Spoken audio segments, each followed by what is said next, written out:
First coffee with Carrie. Good morning. I've got mine in a plastic cup. Why?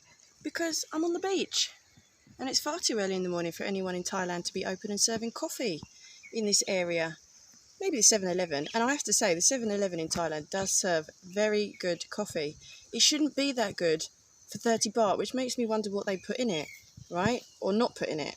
I don't know. But it's really nice. And I've got the sun in my eyes, so I'm squinting. I'm really sorry. I mean, that's better for me, but it doesn't help you to get to know me, right? Eye contact and all of that. But I think we're going to let that one go today. Yeah, you're my friend. You don't mind. So, coffee with Carrie, what are we doing? I am just going to do this like little video series, really, because I think it's really important that you get to know me as a person, and I want to get to know you too. So it's an opportunity for you to engage with me.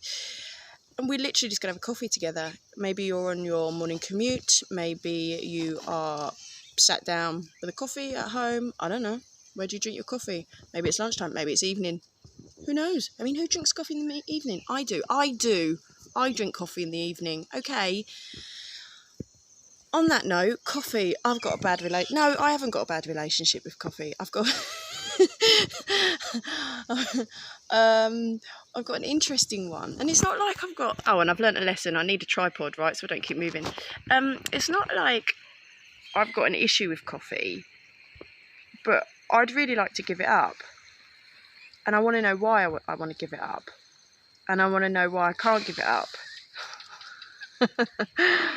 Though it brings us onto the subject of addictions. Would I say I was addicted to coffee? Yeah, I would say I was addicted to coffee, but it's good, right? Is it? So therefore, is it an addiction if you really enjoy something? Because my understanding of an addiction is when there is no enjoyment, when there is no fulfillment, when there is no consciousness and engagement with the thing. Addiction comes when it's just habit and it's just something that you do without kind of, purposefully and consciously enjoying and engaging with it. I really like my first coffee of the morning. I really, really like it. I like everything about it. I like putting the kettle on. In fact, some mornings, I'm going to admit this, some mornings it's the only thing that gets me out of bed. It's the thought of having my morning coffee. Like, I enjoy it that much. That will get me out of bed. Is that bad? Does that class as addiction? Because could I get out of bed without it? Well, yeah, I did. I got out of bed this morning. I just did a 5k run on the beach. That's why I'm here, without my coffee. But I knew the coffee was coming. So if I knew that the coffee wasn't coming, would I have got out of bed and done my 5k run anyway? I don't know. And do you know what? I'm not willing to try. So does that make it an addiction? Do you see what I mean? Like, am I addicted to coffee or not? But let's have a look at what addiction is. So here's a little bit of science. This is where I'm at, right? This is the way I like to educate people. So an addiction is something that is created out of a need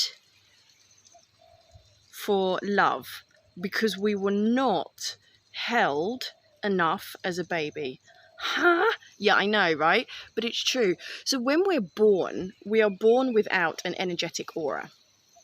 And we have to stay close to our mothers for two reasons. The first reason is because her energetic aura actually keeps us, the baby, safe, because we have not created our own yet. And there's a reason why we need to be kept safe, and there's a reason why we need to be surrounded by an energetic aura.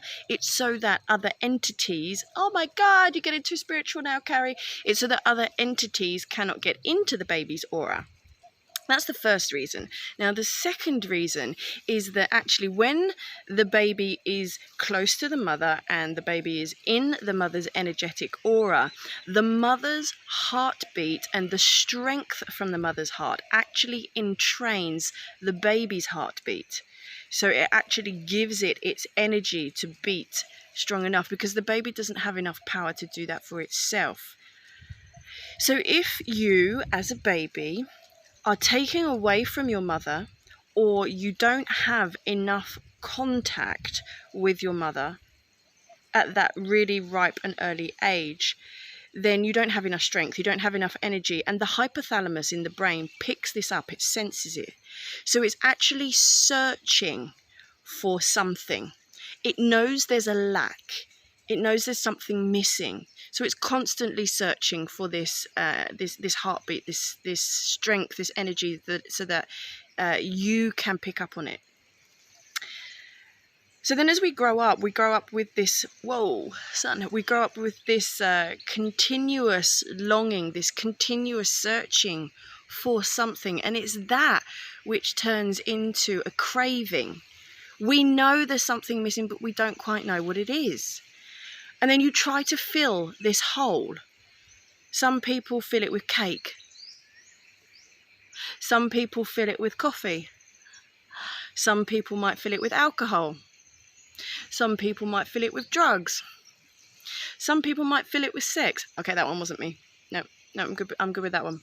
But you see, and some people might really take these addictions to their extremes and actually become alcoholic, become sex addicts, become, what's the terminology if you are a coffee addict? Coffee addict, is that it? Probably. Alcoholic, sexaholic, coffeeaholic. I'll have to Google that, see if that's in the Urban Dictionary. So we create this longing, and we have this searching, and then we try to fill the hole with all these other things. And that's where an addiction comes from. And the addiction, as I say, is when you engage in something without any passion, without any enjoyment, without any real being with that thing. It's just an automatic process. Brilliant. Now, I personally was in an incubator. I don't know, Mum, how long was I in an incubator for? I think maybe for like the first couple of weeks of my life. As soon as I was born, I was taken away from my mum. So there you go. There is the gap. There's the longing. There's the lack of the touch, the lack of being in that energetic envelope from my mum.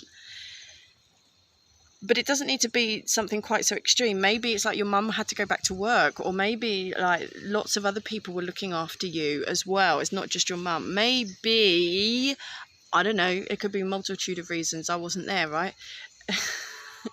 So that's where it comes from. So if that's where it comes from, how do we then get over it? Well, unlike what I'm doing right now, which is just bullying myself for drinking coffee and wondering if I should drink it, if I shouldn't drink it, that's not going to help anything. And I'm talking about coffee, but this refers to any type of addiction, right? But this one's close to my heart and my mouth right now. How do we get rid of these addictions? I can't remember where I was. How do we get rid of addictions? This really is Coffee with Carrie, isn't it? Like unedited, uncut, unplanned even. But this is what you're going to get. So the addiction comes from something that's missing, a longing. So in order to remove the addiction, we need to go into that space. We need to go into that hole. So there's no point in trying to create space between you and whatever it is that you're addicted with, or addicted to. There's no point in, trying bully tactics or anything like that until you are willing to drop into the gap, the space, the hole, the longing that was created when you were a baby, when you were longing for this touch, you were longing for this energy, you were searching for this energy. We have to be willing to recreate that gap and go in there and feel what it's like in there. we're getting serious now. Glasses are coming off. Sun's gone in, so I can actually look at you for a little bit. So what does that mean? Now, I actually did this, so I'm going to use an example. And I'm wondering why I wasn't strong enough to stay with it. No, I know why I wasn't strong enough to stay with it, and I'll keep that as part of the story. So I actually gave up coffee for a number of days. It wasn't weeks, it was days. Oh man, my hole is big.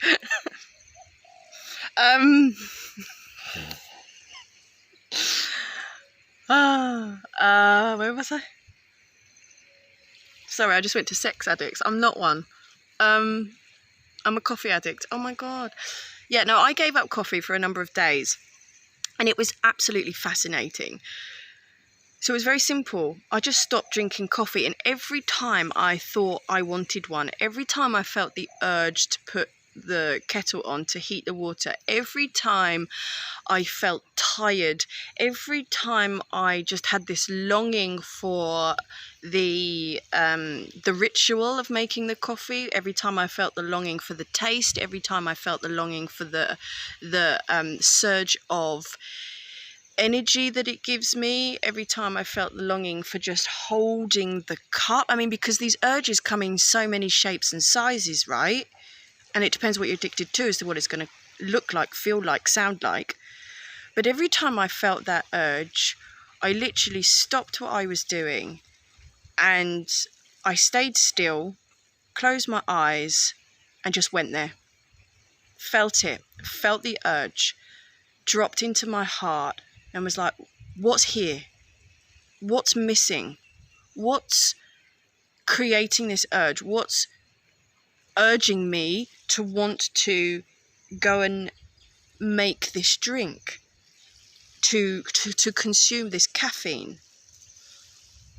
And in those moments of being able to pause and to be with it, I uncovered lots of different emotions and also lots of underlying causes that I had no idea was there. So sometimes I would feel intense anger, like, I just want a coffee, let me have a fucking coffee.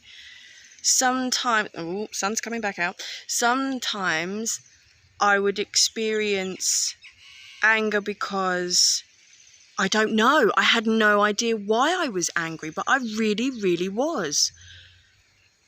Sometimes I experience intense sadness, like, I can't do this. I can't operate today without having my coffee, or I just don't want to operate today without my coffee. And when you just wait, when you're patient, and if I was willing to just sit there with it and go to the next layer of emotion and the next layer of emotion, I remember that what I uncovered was, I need to have my coffee, because when I have my coffee, I can think clearer. I can do more work. I can produce more. I'm a lot quicker and sharper thinking. I'm a more highly intellectual student. I'm a more proficient and, again, intellectual employee. I produce better results. And if I do, and I can keep going, I can keep going. I can push through the tiredness. I can push through the lunch break. Do I have a lunch break? When's the last time I had a lunch break? This is where I live. We don't have lunch breaks. I can just keep going. Because if I keep going, if I keep pushing, then you will love me. You will think I am a good person. You will think that I produce good work. You will think that I am worthy. Yeah? Now, if I don't have this caffeine, if I don't have this coffee, I'm no good. I'm useless. I'm worthless. I can't give you what you want. You won't then want me. You won't love me. You won't think I'm good enough. You won't like me. I'll have to stop. I'll have to take a break. I won't be as sharp. I won't be as witty, as funny. You won't want to be around me. You won't like me as I am without caffeine. You won't want to buy my services. What's the point? You just won't want me. And from this realization, I was actually able to release a lot of emotion about that. I had no idea that was there, all from a simple cup of coffee. I don't even know if I want it now. I'm trying to think what made me start drinking coffee again. I think something happened in my life where I felt I needed to step up again, and I needed to produce. I needed to be something that I'm actually not. So again, there's that longing, isn't there? There's that longing for, I want you to love me. I want you to want me. And I believe that I have to be something more than I actually am in order for you to want to be with me, to want to love me as I am, or, to want to spend time with me.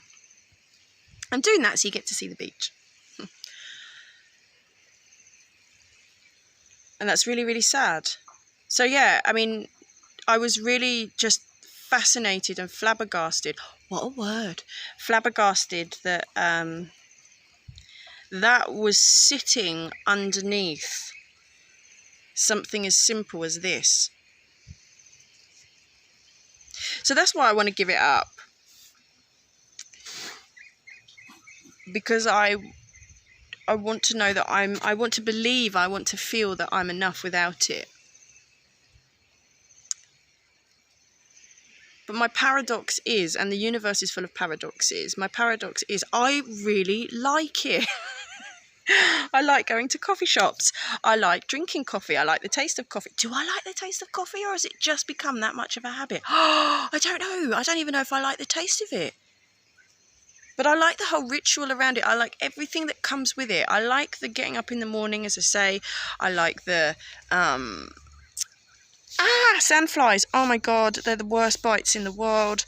I like the making of the coffee, the coffee shop ambience. I don't love spending my money on it. Yeah, I enjoy it. But what's behind that, huh? Maybe that's a journey. Maybe that's something to explore.